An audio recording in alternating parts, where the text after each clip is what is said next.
Hello students, स्वागत है आप सभी का हमारे चैनल डीएनएस सेमेस्टर एग्जाम्स में।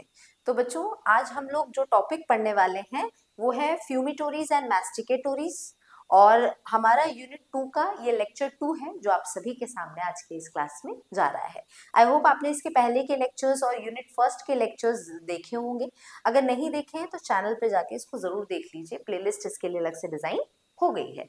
ठीक है, चलिए तो जानते हैं क्या होता है ये दोनों टर्म, मैस्टिकेटोरीज और फ्यूमिटोरीज होते क्या है बेटा। सबसे पहले ये जान लेते हैं।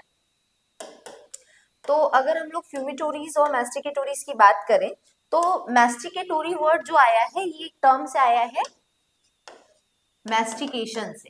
किससे आया है? मैस्टिकेशन। और मैस्टिकेशन का मतलब होता है चबाना, चू करना, है ना। चबाने को मैस्टिकेशन कहते हैं। और मैस्टिकेशन का मतलब हो गया चू करना, च्यू करना, चबाना। और उसी तरीके से दूसरा वर्ड होता है फ्यूमिटोरीज, जिसका वर्ड आया है जो वर्ड आया है फ्यूमिगेशन या फ्यूम से कह लो, फ्यूम, फ्यूम से यानी धुआं। तो बेटा जो फ्यूमिटोरीज और मैस्टिकेटोरीज है ये बेसिकली एक टाइप के नशा करने वाली चीजें या ड्रग्स कह लो, ये होते हैं। ठीक है।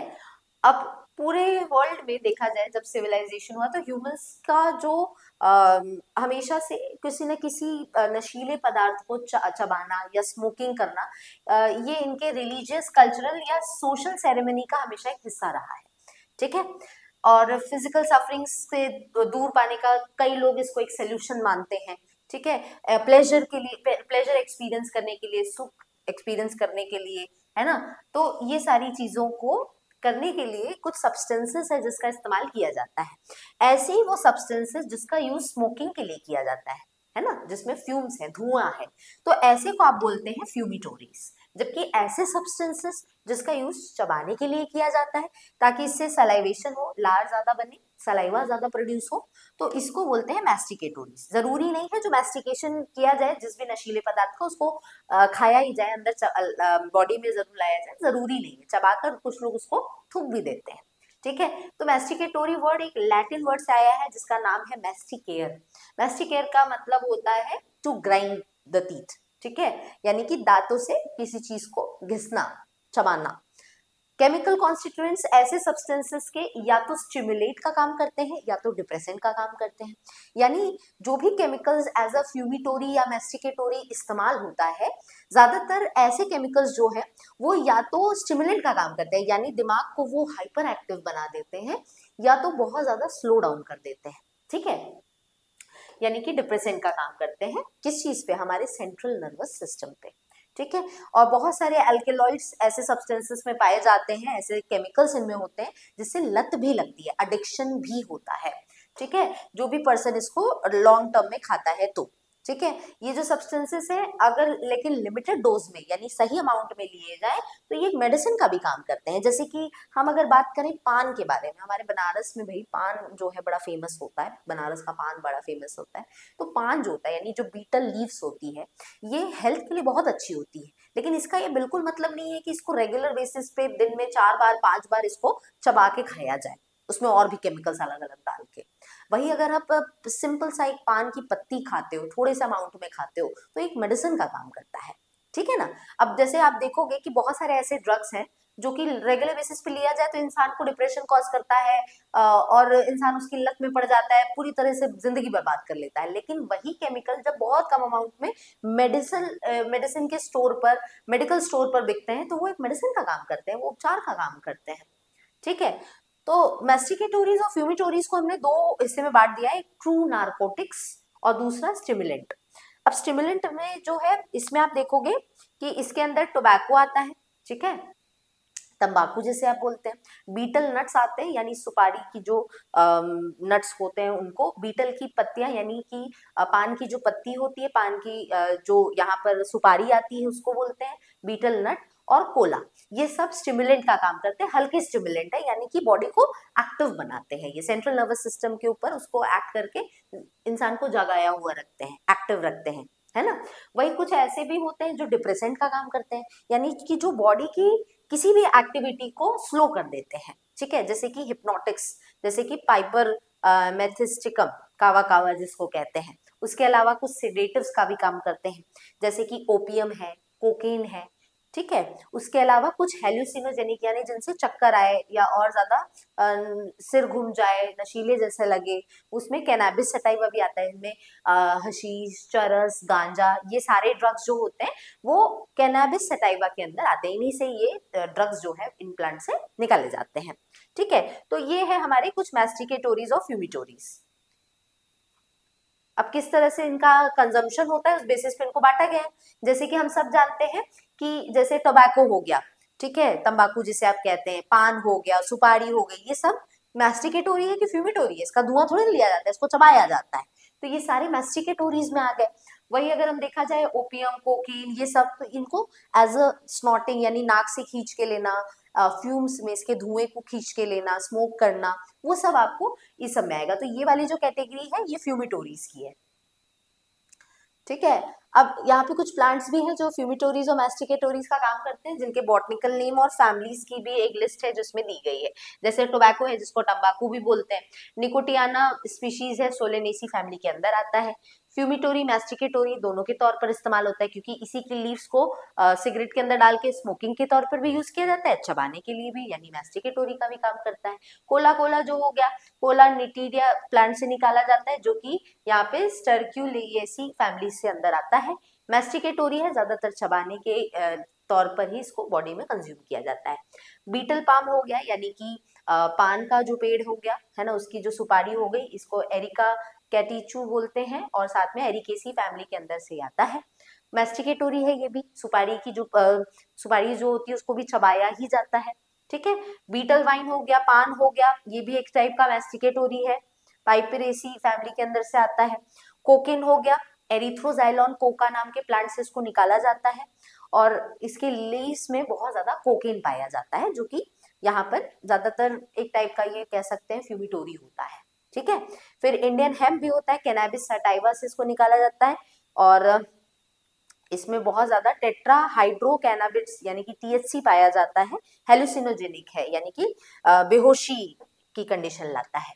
तो सबसे पहले इन सारे फ्यूमिटोरीज और मैस्टिकेटोरीज में आज हम लोग बात करने वाले हैं टोबैको के बारे में। ठीक है, तो टोबैको को गोल्डन लीफ भी कहा गया, जो कि एक बहुत बड़ा कैश क्रॉप था इंडिया का। एक टाइम पे इंडिया का रैंक सबसे सेकेंड लेवल पर आता है वर्ल्ड प्रोडक्शन में। टोबैको का प्रोडक्शन में हम सेकेंड लेवल पे आते हैं। ये तब देखने को मिला 2012 की ये कह सकते हैं डेटा है। ये बहुत ज्यादा एम्प्लॉयमेंट देता है, चाहे डायरेक्टली कहा जाए या इनडायरेक्टली कहा जाए। ठीक है, 36 मिलियन पीपल को, और करीब करीब ये कंट्रीब्यूट करता है एज मच एज कितना है 19,000 करोड़। सोचो कितना ज्यादा अमाउंट है ये। ठीक है, और बहुत ज्यादा अमाउंट इससे फॉरेन एक्सचेंज में भी इसमें होता है, करीब करीब 4,000 करोड़ के आसपास, 4,000 क्या 5,000 करोड़ के आसपास का फॉरेन एक्सचेंज होता है ये सारे मटेरियल्स का। ठीक है, और साथ ही साथ टुडे निकोटियाना जो है, यानी कि जिससे ये आपका टोबैको बनता है, वो एक पूरे वर्ल्ड में ग्रो कराया जाता है, कुछ आर्कटिक वाले जगह को छोड़ दिया जाए तो। साथ ही साथ कुछ ऐसे स्पीशीज है जैसे निकोटियाना टोबैकम, जो कोई सबसे इंपॉर्टेंट स्पीशीज है, जो कि ट्रॉपिकल अमेरिका और कमर्शियली भी पूरे वर्ल्ड में इसको ग्रो कराया जाता है, और इसको चाहे स्मोकिंग के तौर पर सिगरेट्स में डाला जाता है, चाहे इसको सिंपली चबा के यानी मैस्टिकेटोरी फ्यूमिटोरी दोनों की तरह यूज किया जाता है। एक माइल्ड स्टिमुलेंट इफेक्ट ये देता है। हु ने एस्टिमेट किया है कि अराउंड 1 बिलियन पीपल जो है ये टोबैको स्मोक करते हैं, यानी 14% पूरे ग्लोबल पॉपुलेशन का, पूरे वर्ल्ड के पॉपुलेशन का 14% लोग सिगरेट स्मोकिंग करते हैं। हालांकि ये डेटा बहुत पहले की है, अब तो ये बहुत और भी ज्यादा बढ़ गई होगी, है ना। वर्ड जो है टोबैको का, यहाँ से on the name of a place, एक जगह से इनका नाम आया टोबैको, जो कि आइलैंड ऑफ टोबैको था, टोबैगो इसका नाम था, जो कि वेस्ट इंडीज में था, जहाँ पे क्रिस्टोफर कोलंबस ने ये टर्म दिया था। और देखा वहां पे कि कुछ लोग हैं जो कि कुछ पत्तियों का इस्तेमाल करते हैं अपने सुख के लिए, अपने प्लेजर के लिए, और वो देखा कि ये टोबैको की लीव्स थी। ठीक है, बॉटनिकल नेम है यहाँ पे हमारे पास निकोटियाना, निकोटियाना टोबैकम है, इसकी कुछ स्पीशीज पॉपुलर, निकोटियाना रस्टिका है। पोजीशन की बात करें तो सोलेनेसी फैमिली, पोटैटो फैमिली के अंदर ये आते हैं। क्रोमोसोम नंबर इनका 48 होता है। तंबाकू इनका इंडिया में, इनको हिंदी में तंबाकू के नाम से भी जाना जाता है। हिस्ट्री और ओरिजिन की अगर बात कर लें तो बहुत सारे कॉन्ट्रडिक्शंस हैं जो कि हिस्ट्री के बारे में बताते हैं, टोबैको की हिस्ट्री के बारे में बताते हैं। कुछ रिपोर्ट्स के हिसाब से टोबैको जो है ये एग्जिस्ट किया है एशिया में 12th सेंचुरी में, और was not only use as intoxicant, एक इंटॉक्सिकेंट की तरह इसका इस्तेमाल नहीं होता था, but also to cure a variety of illness, लेकिन इसका इस्तेमाल बहुत सारी बीमारी को भी क्योर करने के लिए किया जाता था। लेकिन प्रैक्टिस जो है टोबैको स्मोकिंग का सबसे पहले ऑब्जर्व किया क्रिस्टोफर कोलंबस ने और इनके फॉलोअर्स ने, जब ये आइलैंड पहुंचे, कहाँ पे ये पहुंचे, जब टोबैगो में, टोबैको वेस्ट इंडीज में है, और इन्होंने देखा कि यहाँ के लोग इन कुछ प्लांट है उनकी पत्तियों का इस्तेमाल प्लेजर के लिए करते हैं, ठीक है, और in the form of cigar, cigar के फॉर्म में इन्होंने इसको देखा। तो इन्होंने ये भी नोट किया कि कुछ लोग इसको एज अ स्नॉटिंग यानी नाक से भी खींच के इसको एज अ फ्यूमिटोरी भी इस्तेमाल कर रहे हैं। तो ये सारी चीजें इसमें थी। कुछ अलग वर्जन में देखा जाए तो रेड इंडियन जो है वो, the red Indian were used tobacco for both ceremonial as well as medicinal purpose. तो देखा गया कि स्टार्टिंग में इसको सेरेमनीज में खासकर साथ ही साथ देखा गया कि मेडिसिनल पर्पस के लिए, बहुत सारी बीमारी को क्योर करने के लिए भी इसका इस्तेमाल होता था स्मोकिंग के तौर पर, और लीव्स को जला करके इसको नॉस्ट्रल से, नाक से खींच कर भी इसको कुछ लोग एज अ ड्रग जो है वो कंज्यूम करते थे। टोबैको जो है वाइडली यूज होता है और कल्टीवेट होता है मेडिसिनल और रिचुअल पर्पस के लिए बहुत सारे लोगों के बीच में, ठीक है। स्पेन में लाया गया था 1558 में बाय अ स्पेनिश फिजिशियन, एक स्पेनिश फिजिशियन थे जिनको मेक्सिको भेजा गया, और 1560s में जियान निकोट जो थे, जो कि एक फ्रेंच एम्बेसडर थे, ठीक है, जब ये पोर्चुगल गए तो इन्होंने ये प्लांट जो है फ्रांस में इंट्रोड्यूस किया, और आगे चल के ये जो प्लांट है इसको नाम मिला निकोटियाना लिनियस के थ्रू, ठीक है। इससे कुछ बहुत सारे हाइब्रिड्स भी बनाए गए जिससे और ज्यादा प्रोडक्शन जो है वो बढ़ी, जैसे कि निकोटियाना सिल्वेस्ट्रिस का क्रॉस कराया गया निकोटियाना टोमेंटो सी फॉर्मिस से, जिसमें दोनों में क्रोमोसोम नंबर 24 था, और इसके हाइब्रिड से नया प्लांट बना जिसमें क्रोमोसोम नंबर 48 था, ठीक है। ऑब्वियसली दोनों का क्रोमोसोम आएगा तो डबल हो जाएगा क्रोमोसोम, तो 48 हो गया, इसका नाम था निकोटियाना टबैकम। इसी का इस्तेमाल सबसे ज्यादा होता है प्रोडक्शन के लिए, इंडिया में कह लो, वर्ल्ड में कह लो, ठीक है। निकोटियाना उंडुलाटा भी था जिसका क्रॉस हुआ था निकोटियाना पेनिक्युलाटा से, जिसका हाइब्रिड था निकोटियाना रस्टिका। तो ये भी एक इम्पोर्टेंट वैरायटी है। निकोटियाना एक टबैकम और दूसरा निकोटियाना रस्टिका, ये सबसे पहले एंसेस्टर्स या मान लो इन टोबैको के प्लांट्स के सबसे पहले पूर्वज थे, ठीक है। निकोटियाना जो है वो एक बड़ा सा लार्ज कह सकते हैं, एक बड़ा जीनस है। इनिशियली इसके जो मेंबर्स थे जीनस निकोटियाना के, वो उनको 3 सब ग्रुप में बांटा गया था। पहला था रस्टिका, दूसरा था टबैकम, और तीसरा था पेटू निडोइस, जिसको 14 सेक्शन और 60 स्पीशीज में बांटा गया। स्मोकिंग पर्पस के लिए निकोटियाना टबैकम का इस्तेमाल होता था, ऑर्नामेंटल पर्पस के लिए निकोटियाना अलाटा, ग्लुआका, सैंडिरा का इस्तेमाल होता था। इंडस्ट्रीज के पर्पस के लिए निकोटियाना रस्टिका, ग्लूका का इस्तेमाल होता था। प्लांट ब्रीडिंग और जेनेटिक रिसर्च के लिए निकोटियाना स्पीशीज जो है वो यूज होते थे, और साथ ही साथ इंट्रोग्रेशन स्टडीज, बहुत सारे इंट्रोग्रेशन स्टडीज में भी निकोटियाना के कुछ स्पीशीज का इस्तेमाल होता था। मॉडल सिस्टम प्लांट ट्रांसफॉर्मेशन में तो निकोटियाना के स्पीशीज का इस्तेमाल मॉडल सिस्टम्स में भी किया जाता था, जैसे कि किसी जीन है उसका फंक्शन देखना है, समझना है, ठीक है, तो ये सारी चीजों के लिए भी इसका इस्तेमाल किया जाता था। इंडिया में मैंने बताया ना कि पूरे प्रोडक्शन में, वर्ल्ड में टोबैको प्रोडक्शन में सबसे सेकेंड पोजीशन में इंडिया को मिली है, ठीक है। और ये 0.875 मिलियन मेट्रिक टन्स प्रोड्यूस करता था 2012 में। कितनी पहले की रीडिंग है, कहाँ 2026 जो है वो शुरू हो गया है ना, मोर देन 10 ईयर्स। तो वेयर चाइना जो है वो टॉप पे थी इन द सेम ईयर और पब्लिश कर रही थी 3.2 million metric ton of tobacco, ठीक है। तो ये कुछ रीडिंग्स है, चाइना की है, फिर इंडिया है, फिर थर्ड पोजीशन पे ब्राजील था 2012 में, फिर यूनाइटेड स्टेट्स था, और फिर इंडोनेशिया था। इनफैक्ट टोबैको की जो क्वालिटी है वो डिपेंड करती है क्लाइमेटिक कंडीशंस पे, यानी कि किस तरह के एनवायरनमेंट में, किस तरह का एक्सटर्नल एनवायरनमेंट में उसको ग्रोथ मिल रही है, कैसा उसको मिट्टी मिला हुआ है, किस टाइप का वैरायटी है, क्यूरिंग कैसी हो रही है, ये सब पे टोबैको की क्वालिटी बहुत हद तक निर्भर करती है। हर टाइप के टोबैको जो है, grow all type of tobacco owing to its rich agroclimatic diversity. अब एक चीज सबसे प्लस पॉइंट क्या है जो टोबैको प्लांट्स है, कि ये ऑलमोस्ट बहुत सारे टाइप के डिफरेंट डिफरेंट क्लाइमेटिक रीजन में ये ग्रो कर पाते हैं, तो एग्रो फ्रेंडली है ये, ठीक है। और इनके कुछ अलग अलग टाइप है टोबैको के, जिसको अलग अलग स्टेट्स में इंडिया के कल्टीवेट किया जाता है। जैसे एफसीवी टोबैको जो है इसको आंध्र प्रदेश और कर्नाटका में ग्रो किया जाता है। बीड़ी टोबैको जैसे बीड़ीज बनती है तो इसको गुजरात, निपानी एरिया जो है कर्नाटक में उसमें ग्रो कराया जाता है। सिगार और शिरोट जो बनते हैं उसको तमिलनाडु, वेस्ट बंगाल ये सब जगह पे बनाया जाता है। हुक्का टोबैको जो है असम में, वेस्ट बंगाल में, बिहार में और उत्तर प्रदेश में बनाया जाता है। चूइंग और स्नफ के लिए यानी स्नॉटिंग के लिए और मास्टिकेटोरी के तौर पर जो टोबैको ग्रो कराया जाता है वो तमिलनाडु, वेस्ट बंगाल, बिहार, यूपी और असम में ग्रो कराया जाता है। इसी तरीके से पिक्का टोबैको जो है ये उड़ीसा में ग्रो कराया जाता है। नाटू, लंकन, बर्ली ये सब जो टाइप है टोबैको के इसको आंध्र प्रदेश में ग्रो कराया जाता है। इंडिया में जो मेजर टोबैको प्रोड्यूसिंग स्टेट है इसमें आंध्र प्रदेश और कर्नाटका आता है। इसके बाद आता है उड़ीसा, महाराष्ट्र और बाकी सब। करेंटली टोबैको जो है इसको कल्टीवेट किया जाता है 4.93 लाख के हेक्टेयर्स में, इतने बड़े एरिया में जितना लैंड पूरे कंट्री में है उसमें का 0.24% लेकर टोबैको की ग्रोथ कराई जाती है। टोटल प्रोडक्शन में से 50% जो है ये सिगरेट टाइप का होता है, जिसका इस्तेमाल ज्यादातर टोबैको के लीव्स का इस्तेमाल सिगरेट मेकिंग में करते हैं।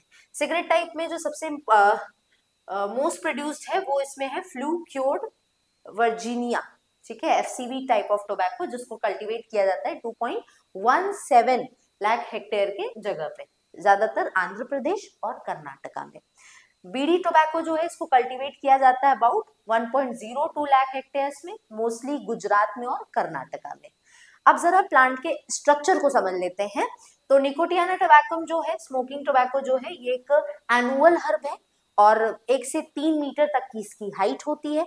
इसके लीव्स जो है बड़े होते हैं और लैंसुलेट शेप के होते हैं, सेसाइल होते हैं, यानी कि लीव्स में इस तरह से पेटियोल जो है इनके नहीं पाया जाता है। अल्टरनेट टाइप का अरेंजमेंट होता है और स्पाइरली अरेंज होते हैं स्टेम में। फ्लावर्स जो है थोड़े से हल्के पिंक कलर के इनके फूल देखने को मिलते हैं। फ्रूट्स जो है इनके टाइप के फ्रूट टाइप को कैप्सूल कहते हैं। सीड्स जो है बहुत सारे प्रोड्यूस करते हैं, छोटे होते हैं, लाइट कलर के इनके सीड्स होते हैं और ओवल शेप में पाए जाते हैं। जितने पार्ट्स है प्लांट के ये स्टिकी होते हैं और एक गमी ग्लैंडुलर हेयर से बनकर बने हुए रहते हैं जो कि एक येलो सिक्रीशन करते हैं जिसमें निकोटिन पाया जाता है, ठीक है, इसीलिए निकोटियाना वगैरह नाम भी इनको मिला हुआ है। ये देख सकते हैं ये इसका पूरा प्लांट का मॉर्फोलॉजी है, कैसा एक्सटर्नली ये दिखता है।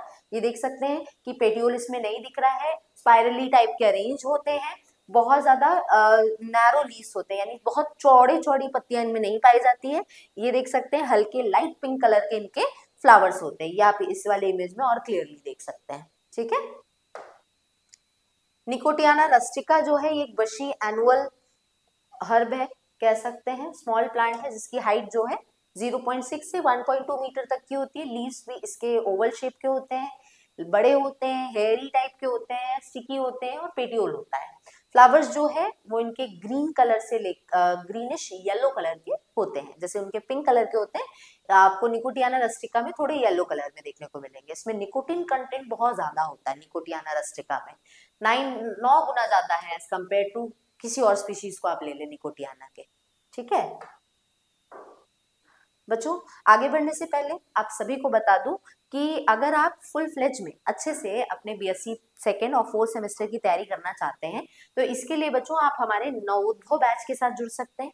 इस बैच के अंदर हम लोग सारी इंटरैक्टिव ऑनलाइन लाइव क्लासेस आपको मिलने वाली है। जो भी आपका डाउट सेशन को देखकर आता है वो उसके लिए आपको लाइव डाउट सेशन उसके लिए कराया जाता है।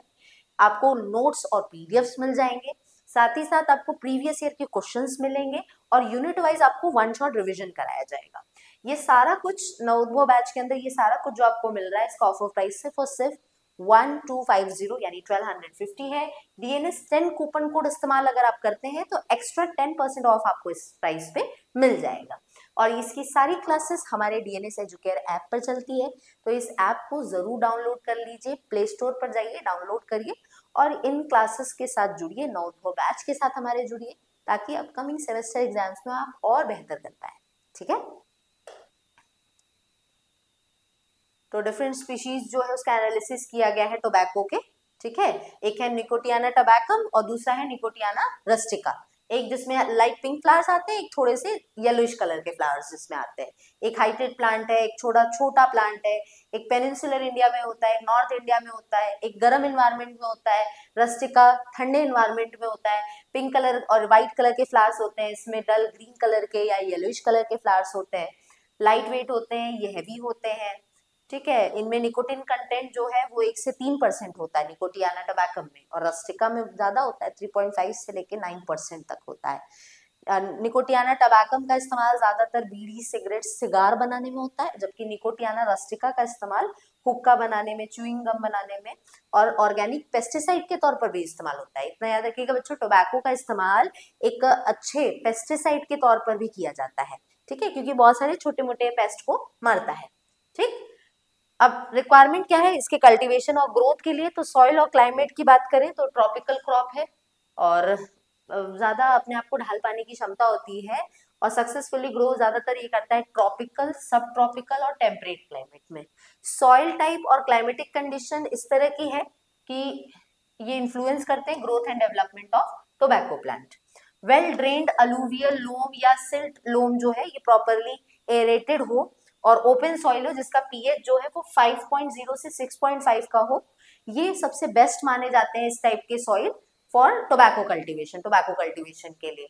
बट कुछ पार्ट्स हैं क्रॉप्स, इन मेनी पार्ट्स, ऐसा कुछ पार्ट्स है इंडिया का जहां पर क्रॉप जो है सक्सेसफुली भी कल्टीवेट किया जाता है, जहां पे पीएच वैल्यू मिट्टी की 8 से भी ज्यादा होती है। सॉइल जिसमें ह्यूमस ज्यादा हो, नाइट्रोजन ज्यादा हो, ये अच्छा उत्पादन कराता है खासकर टोबैको प्लांट्स का। लेकिन पुअर क्वालिटी टोबैको का ऐसा आता है कि as it gives objectionable smoke, अगर क्वालिटी अच्छी ना ग्रो हो यानी प्लांट अच्छा ना बने तो इससे जो स्मोक आता है, उसका जो धुआं आता है, उसकी स्मेल थोड़ी डिफरेंट टाइप की और अजीब टाइप की होती है। सॉइल टाइप के अलावा क्लाइमेटिक कंडीशन कैसी चाहिए, जहाँ पे रेनफॉल हो, टेम्परेचर अच्छा हो, ह्यूमिडिटी हो हवा की स्पीड कितनी है, सनलाइट इन्फ्लुएंस कैसा है, ये पूरी तरह से उनमें होने वाले फ्लावरिंग को, मेटाबॉलिज्म को कंट्रोल करता है। आइडियली देखा जाए तो 3 से 4 फ्रॉस्ट फ्री मंथ्स चाहिए, यानी कि ऐसे मंथ्स चाहिए जहाँ पे कोहरान बिल्कुल ना हो, और ट्रांसप्लांटिंग द सीडलिंग्स को ट्रांसप्लांट करने के बाद कोहरे वगैरह ना हो। लॉन्ग डे लेंथ, यानी कि धूप की जो रोशनी सुबह की मिलती है उसमें लॉन्ग डे प्लांट ये होता है, तो दिन की ज्यादा रोशनी चाहिए, इसको ज्यादा समय के लिए चाहिए। रेनफॉल, एक्टिव वेजिटेशन ग्रोथ से ज्यादातर टेम्परेचर इनको 26 डिग्री सेल्सियस का चाहिए, और ह्यूमिडिटी 70 to 80% तक है, हाई ह्यूमिडिटी में ग्रो कर रहा है। कल्टीवेशन जो है, इकोलॉजिकल कंडीशन इसमें बहुत ज्यादा हाई रेंज की होती है, कोस्ट लाइन से लेके एल्टीट्यूड जो कि 3000 फीट तक का है उतने में ग्रो करता है। पंजाब में एक अर्ली समर क्रॉप की तरह ग्रो करता है, जबकि वही साउथ इंडिया में एक विंटर क्रॉप की तरह ग्रो करता है अक्टूबर मार्च में। ठीक है, नर्सरी मैनेजमेंट, यानी जहां पर इन प्लांट्स को ग्रो करा रहे हैं उसमें कैसा मैनेजमेंट चाहिए, तो टोबैको के सीड्स जो है वो थोड़े अंडाकार शेप, एग शेप के होते हैं और बहुत छोटे होते हैं, और सीड कोट बहुत मोटी सी होती है। साइज और वेट जो है सीड का बहुत वेरी करता है डिपेंडिंग की जो वैरायटी कौन सी है, स्पीशीज कौन सी है, कंडीशंस कैसे मिले जब वो सीड प्रोड्यूस हुआ, ये सब कुछ। जैसे निकोटियाना टबैकम की अगर बात करें तो एवरेज वेट जो है वो 0.08 से 0.09 मिलीग्राम का होता है, और बाकी वर्ड्स में देखा जाए तो 1100 से 1200 सीड इसमें एक प्लांट में प्रोड्यूस होती है। ठीक है, पर ग्राम।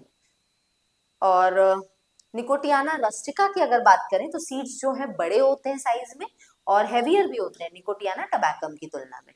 टोबैको सीड्स सिंस होते बहुत छोटे हैं तो इसमें जो सीडलिंग्स है ये भी बहुत छोटे निकलते हैं, डेलिकेट होते हैं, और इसीलिए इनके सीड्स को डायरेक्टली फील्ड में नहीं सो किया जाता है। इनके सीड्स को पहले सीड के बेड में डाला जाता है, नर्सरीज में डाला जाता है जहाँ इनका खास ख्याल रखा जाता है, और जब इनको एक अच्छी खासी हाइट मिल जाती है तब इसको मेन फील्ड में ट्रांसफर किया जाता है। ठीक है, सीड बेड जो है इसको प्रिपेयर किया जाता है जिसमें सैंडी सॉइल या थोड़ी लोमी सॉइल जो है वो ली जाती है, और कुछ नए साइट देखे जाते हैं जहाँ पे नर्सरी रखा जा सके या जहाँ पे सीड बेड तैयार किया जा सके, ताकि जहाँ पर वहां पर आसानी से कोई कीड़े मकोड़े, पेस्ट वगैरह ऐसे प्लांट्स में न लगे। ठीक है, ओल्ड नर्सरी साइट जो है इसका भी यूज कई बार सीड बेड्स के लिए किया जाता है, लेकिन तभी जब उस जगह को पूरी तरह से स्टेरिलाइज किया गया हो, यानी वहां फ्यूमिगेशन किया गया हो, धुएं किए गए हों, जिससे आसानी से वहां पे अगर पेस्ट रहे भी हो तो वो मर चुके हो। ठीक है। रैबिंग जो है ये एक सॉइल स्टेरिलाइजेशन का मेथड होता है, जहाँ पे मिट्टी को स्टेरिलाइज किया जाता है। रैबिंग एक ऐसे मेथड होता है। स्टेरिलाइज करना मतलब बेटा किसी भी इन्वायरमेंट को एकदम माइक्रो फ्री बना देना, ठीक है, तो वो चीज की जाती है। और जहाँ पे वेस्ट मटेरियल्स जैसे हो गए, टोबैको का स्टॉक हो गया यानी उसका स्टेम हो गया, शुगर केन का बचा हुआ पार्ट हो गया, पैडी का हस्क हो गया, ये सबको जलाया जाता है, ठीक है। तो और सबको सीड बेड में ही जलाया जाता है, और उसके बाद ही ये सीड जो बेड है यानी जिसमें मिट्टी है उसको पूरी तरह से वो स्टेरिलाइज हो जाता है, माइक्रो फ्री हो जाता है। साइज जो है सीड बेड्स की ये भी वेरी करती है। आइडियल सीड बेड जो है कितना होना चाहिए, 10 सेंटीमीटर तक की हाइट का होना चाहिए और 120 सेंटीमीटर तक की चौड़ाई का होना चाहिए, और कम से कम 10 मीटर तक की लंबाई हो उसमें, ठीक है। और ग्रीन मैन्योरिंग या फार्म यार्ड मैन्योर उसमें डाल सकते हैं खाद के तौर पर, जिससे वो और बेहतर तरीके का ग्रोथ उसमें हो पाए। लैंड की ऐसी जरूरत है कल्टीवेशन के लिए, तो आफ्टर प्लोइंग 2 से 3 बार की प्लोइंग के बाद यहाँ पर क्रॉप्स को कलेक्ट करके जला दिया जाता है, ठीक है। और क्यों जलाना जरूरी है, ताकि आसानी से जो उसका मिट्टी है वो स्टेरिलाइज हो जाए, माइक्रो फ्री हो जाए। तो फार्म यार्ड मैन्योर डालने के बाद में प्लोइंग वगैरह करके हार्वेस्टिंग यहाँ पे फॉरोइंग वगैरह करके मिट्टी को अच्छे से मिक्स किया जाता है, और उसके बाद सीडलिंग्स को इसमें ट्रांसप्लांट किया जाता है। तो स्पीशीज कैसी है, वैरायटी कैसी है, ठंडी में ग्रो करेगा, गर्मी में ग्रो करेगा, ये सारी चीजों का ध्यान रखने के बाद जो सीडलिंग्स है इसको ट्रांसप्लांट किया जाता है। 7 to 9 वीक का जब एक टोबैको का सीडलिंग हो जाता है तभी इसको ट्रांसप्लांट करते हैं निकोटियाना टोबैकम में, जबकि 5 से 6 हफ्ते के अंदर ही निकोटियाना रस्टिका को आसानी से सीड बेड में ट्रांसप्लांट किया जा सकता है। पंजाब में ये जो सीडलिंग्स है इनको ठंडे सीजन में ग्रो कराते हैं, जबकि यहाँ पर the seedlings are ready for transplantation after 9 to 12 weeks, यानी ऑलमोस्ट कह सकते हैं 3 साढ़े 3 महीने के बाद में, है ना। हाँ, उसके बाद में ये जो पंजाब वगैरह में देखा जाता है कि विंटर सीजन में ही इनको ट्रांसप्लांट करते हैं, सीड बेड में डाला जाता है, ठीक है। फिर इरिगेशन वगैरह यानी प्रॉपर जब आपका प्लांट ग्रो कर गया तो उसके बाद में जो टोबैको है इसको रेनी सीजन में ग्रो कराया जाता है, जहाँ पे हल्की बारिश हो, मॉडरेट हो, बहुत ज्यादा नहीं बहुत कम नहीं। और ड्राई रीजन्स में सैपलिंग्स जो है इनको हर 40 दिन के बाद इनको प्लांट्स में पानी दिया जाता है। लो रेनफॉल एरियाज में 1 से 2 इरिगेशन काफी होते हैं, ठीक है, यानी 1-2 बार पानी की सिंचाई कर दी उतना काफी है। इरिगेशन वाटर जो है इसमें कम से कम 50 ppm से ज्यादा क्लोराइड नहीं होना चाहिए, क्योंकि क्लोराइड जो है वो टोबैको की क्वालिटी को खराब कर देता है। होइंग और डी वीडिंग जो है जरूरी है, यानी उसमें से अगर जो भी घास वगैरह है, वीड है, उसको निकालना समय समय पे जरूरी होता है। टॉपिंग और डी सकरिंग यानी कि रिमूवल ऑफ फ्लावर बड्स, इसको निकालना जरूरी होता है टॉप मोस्ट स्मॉल लीव्स के साथ में, इसको टॉपिंग हम कहते हैं। टोबैको जो है प्रपोज्ड फॉर मैन्युफैक्चरिंग और बीड़ी बनाने के लिए इसका इस्तेमाल होता है, चूइंग पर्पस के लिए ज्यादातर होता है, जबकि एरोमेटिक टबैको का इस्तेमाल रेयरली ही टॉप किया जाता है, ठीक है। तो भाई यहाँ पर रिमूवल ऑफ फ्लावर बड्स, जो कि फ्लावर की जो कली होती है उसको निकालना और ऊपर ऊपर वाली पत्तियों को निकालना क्या कहलाता है, टॉपिंग कहलाता है। तो कह रहा है कि टोबैको प्रपोज्ड फॉर बीड़ी बनाने के लिए जो टोबैको का इस्तेमाल करते हैं उनको ज्यादातर उनकी टॉपिंग की जाती है, मतलब ज्यादातर ऐसे प्लांट्स के फूल को निकाला जाता है, उनके ऊपर की पत्तियां निकाली जाती है, लेकिन जो खुशबूदार वाले टोबैको होते हैं, एरोमेटिक टोबैकोज होते हैं, उनको टॉपिंग नहीं की जाती, उनके लीव्स और फ्लावर्स को एज इट इज प्लांट में छोड़ दिया जाता है, ठीक है। और जब ये टॉपिंग होती है तो इसकी वजह से क्या होता है, बीच से नए स्टेम लीव्स आती है, ये जो ब्रांचेस है इनको सकर्स कहा जाता है, और कई बार इन सकर्स का भी रिमूवल कराया जाता है जब प्लांट की लेंथ ऑलमोस्ट 5 सेंटीमीटर के आसपास की हो जाती है, जिसको हम डी सकरिंग कहते हैं। तो वही है कि टॉपिंग मतलब ऊपर के फ्लावर्स और यंग लीव्स को निकालना, और डी सकरिंग मतलब इनसे जो सकर्स निकलते साइड के ब्रांचेस उसको निकालने को डी सकरिंग कहते हैं। फिर हार्वेस्टिंग, 4 मंथ्स के ट्रांसप्लांटेशन के 4 महीने बाद में लीव्स जो है इनका कलर और टेक्सचर बदलने लगता है, इससे पता चलता है कि क्रॉप हमारा तैयार है कटाई के लिए, हार्वेस्टिंग के लिए। डार्क ग्रीन कलर चेंजेस से ग्रीनिश अगर येलो कलर आने लगे तो इससे पता चलता है कि ये ब्रिटल या टफ हो चुका है, कड़ा हो चुका है इसके लीव्स। तो ये चीज रहती है। तो ये आपको पूरा इसका प्लांटेशन देखो यहाँ पर दिख रहा है। हुक्का टाइप अगर रहेगा तो यहाँ पर मॉटलिंग जो होती है लीव्स की उसमें होने लगती है। बीड़ी टाइप के जो टोबैको होते हैं उसमें ब्राउन कलर के स्पॉट्स जगह जगह देखने को मिलते हैं। प्रूनिंग जो है एक प्रैक्टिस है जहाँ पे टोबैको हार्वेस्टिंग की जाती है, जहाँ पे पूरे क्रॉप को ही प्लांट से जड़ से अंदर से जमीन से निकाल लिया जाता है। ठीक है, सिगार और शिरूट टाइप का जो टोबैको है इसको प्रूनिंग से ही निकाला जाता है, जहाँ पूरे प्लांट को खाते हैं। ठीक है, और मैच्योर लीव्स जो है इनको अलग अलग तरीके से तोड़ तोड़ के निकाला जाता है। ऐसे लीफ वाइज हार्वेस्टिंग को प्रिमिंग कहते हैं। जब एक एक पत्ती तोड़ तोड़ के निकाली जाती है तो उसको प्रिमिंग कहा जाता है। फिर क्योरिंग होती है टोबैको की, प्रोसेसिंग और क्योरिंग, जहाँ पे मॉइस्चर जो है इसको हटाया जाता है टोबैको की लीव्स में, और बहुत जरूरी है ये। ठीक है, ड्राई फर्मेंटेशन इसको कहते हैं या ऑक्सीडेशन कहते हैं टोबैको की पत्तियों का। तो क्योरिंग के टाइम पे जो ग्रीन कलर है पत्तियों में जो होता है वो गायब होने लगता है, और लीव जो है और ज्यादा कड़े होने लगते हैं टेक्सचर में, और इनमें केमिकल चेंजेस आने लगते हैं। इस टाइप का जो क्योरिंग है इससे लीव्स जो है रिसीव करते हैं, determines the quality of tobacco. जब क्योरिंग होती है तो इससे पता चलता है कि टोबैको की क्वालिटी किस टाइप की है। 5 मेजर टाइप के क्योरिंग होते हैं, जैसे फ्लू क्योरिंग हो गया। ठीक है, फ्लू क्योर्ड टोबैको लीव्स में क्या देखने को मिलता है, इनमें शुगर कंटेंट हाई होता है, नाइट्रोजन रेशियो और कलर जो है वो लेमन से ऑरेंज कलर का होता है। फ्लू क्योरिंग जो है ये बार्न्स में specially design to manage the humidity को मैनेज करने के लिए होते हैं, और टेम्परेचर को एक्यूरेटली मेंटेन करने के लिए किए जाते हैं। लीव्स जो है इसका हार्वेस्टिंग जो होता है वो जल्दी किया जाता है, और फिर आगे चल के इसको बांध कर रखा जाता है। कोल या वुड का इस्तेमाल किया जाता है एक फायर मटेरियल के तौर पर। ठीक है, और फ्लू क्योरिंग जो है इसमें basically consist basically in yellowing the leaves. ठीक है, तो इसमें बेसिकली लीव्स का येलो पड़ना होता है, जो कि मॉडरेट टेम्परेचर और हाई ह्यूमिडिटी में होता है। ह्यूमिडिटी में करीब करीब 80 to 80% तक चली जाती है। फ्लू क्योरिंग जो है कंप्लीट होता है 3 स्टेजेस में। येलोइंग ऑफ लीव्स यानी पहले पत्तियों का पीला पड़ना, फिर फिक्सिंग ऑफ कलर यानी एक पर्टिकुलर कलर आ जाना उन पत्तियों में, और फिर इनकी ड्राइंग कराना, सुखा देना इनको ताकि इसमें से मॉइस्चर जो है वो निकल जाए। Yellowing of leaves, fixing of colour, drying of leaves, ये सारे स्टेप्स हैं जिसमें प्रॉपर इस टोबैको को तैयार किया जाता है।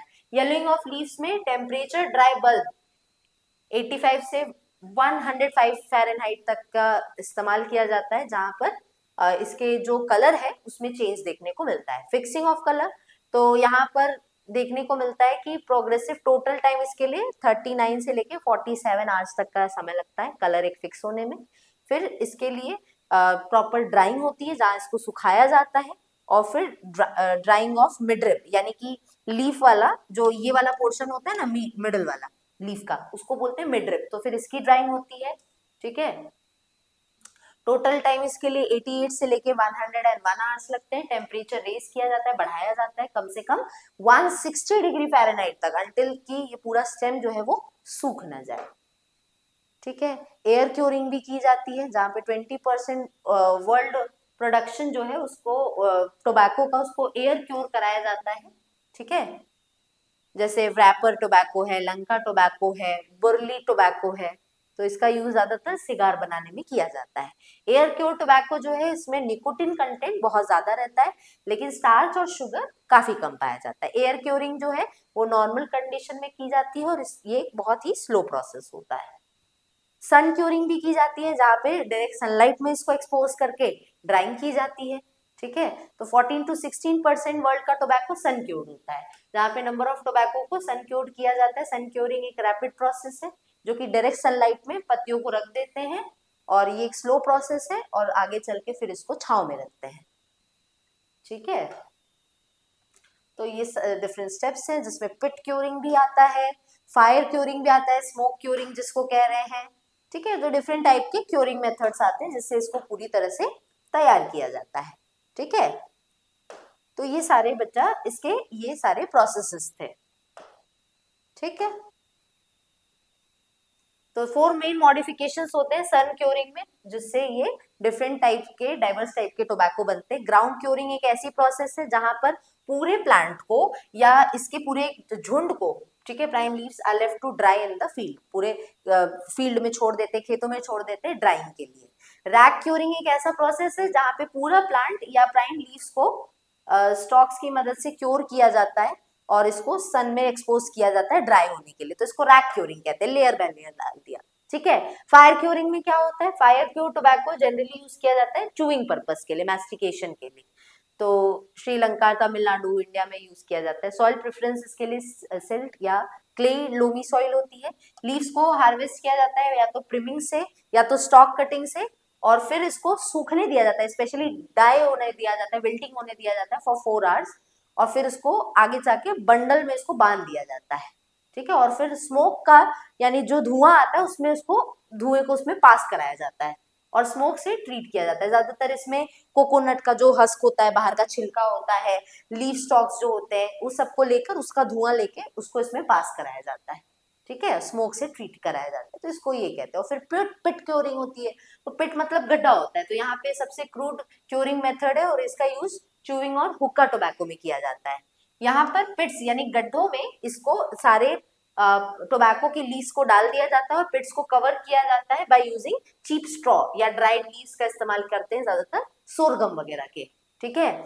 और टोबैको लीव्स जो है उसको अरेंज कर दिया जाता है अलग अलग लेयर में, और इसके ऊपर गनी बैग्स डाल दिया जाता है, बोरी डाल दी जाती है, बोरा जैसे आप कहते हो, और फिर आगे सॉइल के ऊपर कवर करके और फिर इसको हीट देते हैं। समटाइम्स इसके ऊपर पानी का भी छिड़काव करते हैं ताकि इसके टेम्परेचर को कम किया जा सके, ताकि ओवर हीटिंग ना हो। ठीक है। तो पिट क्यूरिंग जो है कम से कम 1 से 2 हफ्ते का समय लेती है, और इसके लीव्स को फिर निकाल के बंडल्स में रख के और रोप्स में कन्वर्ट किया जाता है। ठीक है बेटा, तो ये था आज के इस क्लास का सारा टॉपिक जिसमें हमने मैस्टिकेटोरीज और फ्यूमिटोरीज के बारे में पढ़ा। आई होप आपको सारी चीजें समझ आई होगी। बेटा आज के इस क्लास में इतना ही रहेगा, और सेशन को एंड करने से पहले आपको बता दूं कि अगर आप सेकंड और फोर्थ सेमेस्टर की फुल फ्लेज में बढ़िया से प्रिपरेशन करना चाहते हैं तो आप हमारे नवोत्भव बैच के साथ जुड़ सकते हैं। इस बैच के अंदर हम लोग सेकंड और फोर्थ सेमेस्टर की तैयारी पूरी करा रहे हैं, जिसमें आपको physics, chemistry, botany, zoology, maths और स्टैटिस्टिक्स के कोर्स को कंप्लीट कराया जाएगा। इसके अंदर आपको online live classes, live doubt session, notes, PYQs और unit wise one shot revision मिलेगा, जो कि आपको सिर्फ और सिर्फ हमारे डीएनएस सेमेस्टर एग्जाम्स पे ही मिल जाता है। और इसका ऑफर प्राइस सिर्फ और सिर्फ 1250 है। डीएनएस 10 कूपन कोड इस्तेमाल करने पे एक्स्ट्रा 10% का ऑफ है। ये सारी नवोत्भव बैच की क्लासेस आप लोग को डीएनएस एजुकेयर ऐप पर मिलेगी, तो आज ही इसे प्ले स्टोर से डाउनलोड करिए। ये इधर हमारा दिख रहा है ये व्हाट्सएप नंबर, इस पे कॉन्टैक्ट करके आप सारी इंफॉर्मेशन ले सकते हैं। ठीक है, कि अगर किस तरह से आप हमारे बैच में एनरोल हो सकते हैं। तो बच्चों आज के इस क्लास में इतना ही। आई होप आपको मैस्टिकेटोरीज और फ्यूमिटोरीज अच्छे से समझ में आया होगा। अगर फिर भी कोई डाउट है तो कमेंट करके पूछ लेंगे। वीडियो अच्छा लगा है तो लाइक जरूर करेंगे, चैनल पे पहली बार आए हैं तो सब्सक्राइब जरूर करेंगे। Thank you.